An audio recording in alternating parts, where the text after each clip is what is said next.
Imam Aliu dhe blerësi i shtëpisë. Një burr shkoi tek prijësi i besimtarve dhe i tha: "O prijësi i besimtarve, unë bleva një shtëpi dhe të lutem që ti ta shkruash me dorën tënde kontratën e shitblerjes."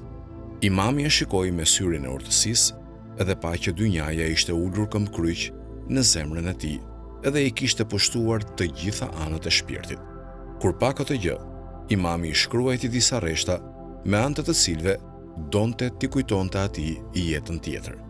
Pasi falenderoi Allahun dhe e lartësoi atë, shkroi: "Vërtet, i vdekuri bleu nga i vdekuri një shtëpi në vendbanimin e gjunaqarëve, që ndodhet në rrugën e të pavëmendshmëve, e kufizuar nga të katër anët.